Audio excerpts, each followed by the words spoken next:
Neji had to establish some standards. He had to establish some rules.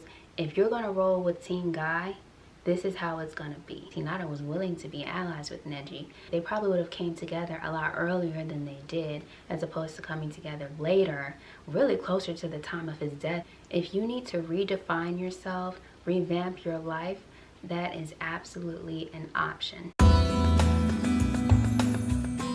Hi everyone, welcome back to my channel. I'm Lauren, and over here we discuss life topics by analyzing characters from popular TV and film. So today we're talking about Neji Hyuga from the Naruto series, and our topic is how to maintain standards whilst keeping an open mind. So let's get started. So I was really excited about this video topic because I think the topic is good, but also I really like Neji's character. He's one of my favorites in the show, and I think he's just a little bit underrated. So I love to see content about him, and now I'm making content about him, so it's cool. But looking at Neji and who he is, he seems to be this very uptight character who has a very strict and specific way of looking at things. And when we first meet him, this is all we know about him. He seems a little bit mean, a little bit stuck up. We don't really know why until he tells his story during the Chunin exams.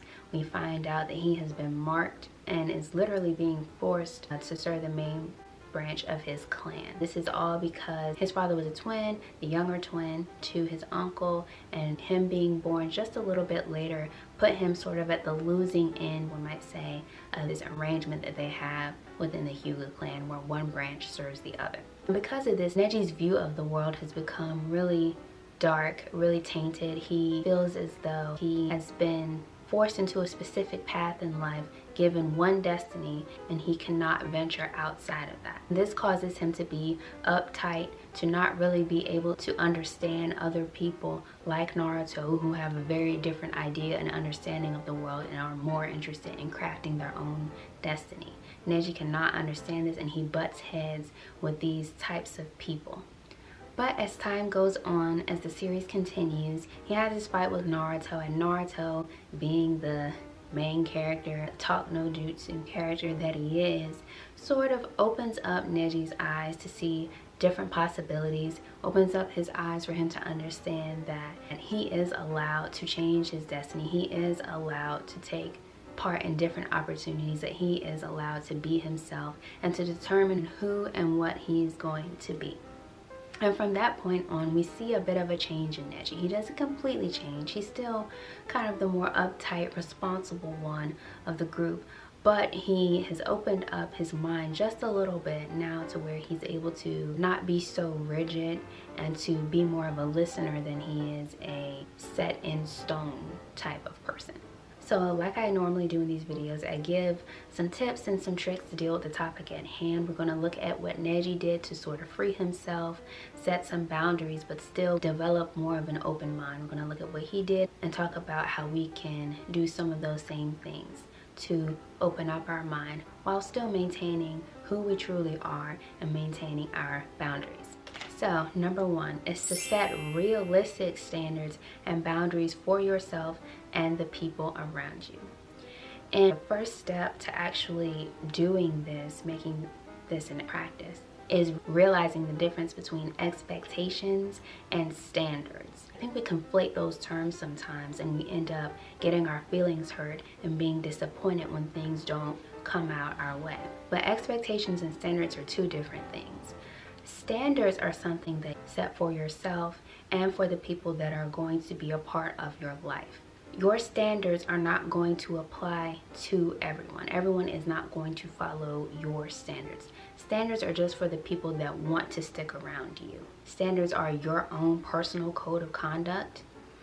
And standards are also what people around you know that they have to do, who they have to be in order to be around you, to get things from you, and to be in communion with you. Now, everyone that comes in your life is not going to abide by those standards. And at that point, you would need to decide whether or not you want to keep them in your life. Now, if you're conflating the two and you were saying, well, I have high expectations for everyone around me, that sounds a little dangerous, because the thing is, everyone has free will. Not everyone is going to subscribe to your way of thinking and your way of life, and they have the right to do that.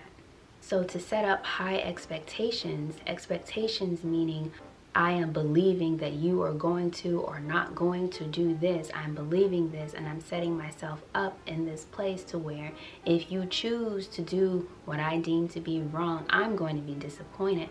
I'm going to be taken aback. I'm going to be surprised. I'm going to be set back. That's unhealthy. You don't set high expectations, you set high standards. And for the people, again, that want to be in your life, the people that care about you, the people that need to be around you, they will meet those standards. The people who do not will not. And because you didn't have high expectations, your feelings won't be hurt by that. And it's not your job to make anyone subscribe to your way of thinking. And it's better for your emotional state, your emotional being, if you don't expect everything out of everyone. Just like if you're going on a date. You don't set your expectations super high because you don't know what you're getting. You don't know this person, and there's no reason to set yourself up emotionally to be disappointed. But you do have standards in place, things that you are going to do, things that you are not going to do, and things that are going to be deal breakers, red flags for you, whatever, when you meet this person that you're going to make a decision on and say, if this is what I want to keep around me, if this is what I want to continue to do. If we think about earlier on in the Naruto series, the original Naruto series, a lot of times when Neji would lead the team and Naruto was a part of it, they kind of butted heads sometimes because Naruto felt like he is, I don't know, I really didn't like Naruto earlier on. And I kind of still don't, but that's neither here nor there. But he was so headstrong and loud and always trying to take over when there was a clear leader that had been set. Tsunade said, Neji's in charge, Shino's in charge, whoever's in charge, Naruto would try and take over. But anyway, Neji had to establish some standards. He had to establish some rules. If you're going to roll with Team Guy, this is how it's going to be. I can't make you do it, and I'm not going to sit over here and pout and be sad because you're Naruto and you're loud and you're not following the rules. I'm just going to tell you what it is, and this is how we are going to move. If you want to roll with us, then you're going to have to do these things. And eventually, after some whining and Naruto griping, he would get on board and he would do what he was supposed to do. If Neji went in with all these expectations that, oh, everyone should follow what I do because Tenten and Lee do, so everyone who's on my team should be like this. And then he meets Naruto and he's all upset and getting angry, then he never would have gotten everyone on the same page. Naruto would have just been a wreck and Neji would have been just disappointed and the team would have fallen apart. But because he didn't have those expectations, he just put in place those standards and kept moving, then that is what allowed him to be such a successful leader. And as far as boundaries go, you have to know what you want and how to get there. You have to know what is going to propel you forward and what is going to hold you back. Definitely figure it out so that you're not confused and you're not wondering why things are rolling out the way that they are. Number 2 is don't assume that you know everything or that you have all of the pieces. There are two sides to every story, and there are always things that we don't know as well as we think we do. And I think this was a big thing with Neji. Because Neji had taken his past so hard, he had taken the death of his father and his position in his clan really hard, and he hadn't begun to heal yet. He kind of shut himself off from anything and everything else. He closed his eyes to a lot of things.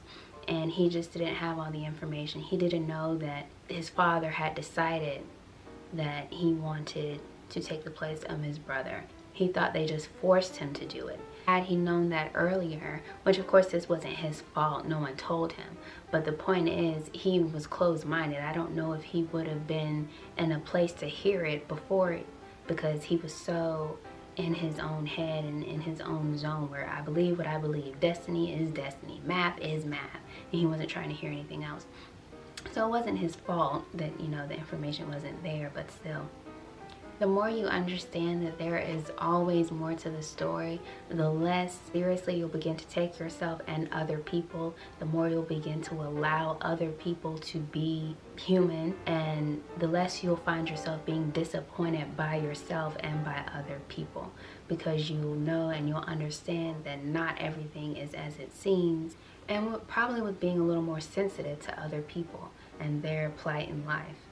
So try to watch yourself and be aware of yourself when you're making wide sweeping statements and big declarations. There might be more to the story, and you might find yourself in a place where you have to go back and repent and do some unlearning about a certain thing because you were overly confident thinking that you knew more about a situation than you actually did. So in dealing with situations in life, sit back, listen, observe before you make a comment, before you spat out some stuff, before you make a final judgment. Just listen, observe over time, and you might find out some things that you didn't know before, and it might change your mind on said situation. This doesn't mean that you lower your personal standards though. You still have those because that's what you cultivated and came up with and figured out is the best way for you to get what you want in life, is to be this way yourself and to have these type of people around you. So you don't change that, but you also don't go passing huge judgments on other people, especially people that don't have anything to do with you.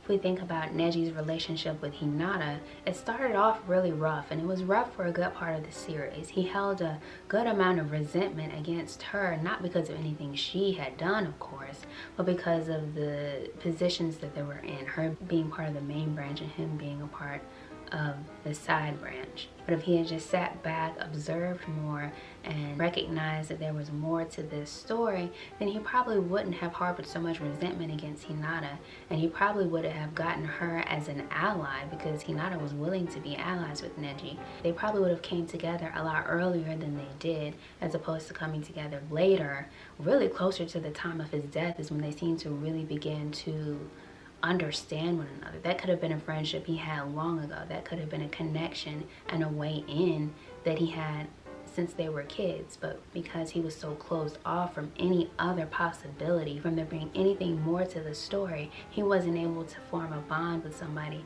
that really could have helped him see the light, so to speak. Number 3 is you do not have to accept your current plight. If you need to redefine yourself, revamp your life, that is absolutely an option. Don't feel confined or restricted to a certain lifestyle because of your past, the family that you were born into, the way that you were raised. If you want to do something different, if you want to turn things around, that's absolutely possible, and it's up to you to do it. If you have to change some things up, change some things up. If we look at the example of Neji's position in the war arc, he was set in a leadership position for the Hyuga, even though he was from a side branch. Now, he could have looked at that opportunity and said, I'm not going to do that. I'm not going to represent the Hyuga clan in this way. I'm a part of the side branch. I don't have the confidence. I don't have the experience. I'm not really worthy of this position. I haven't been trained this way. I haven't been raised royally to lead anything. So I'm not going to do it. Hinata, you take it on. I can't do it being who I am.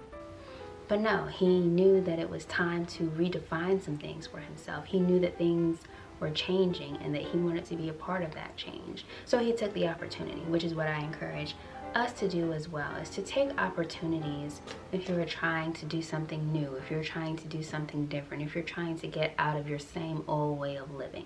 Look for opportunities and leap on them when they come to you. Otherwise, you might find yourself caught in the same cycle over and over again, and you'll feel trapped.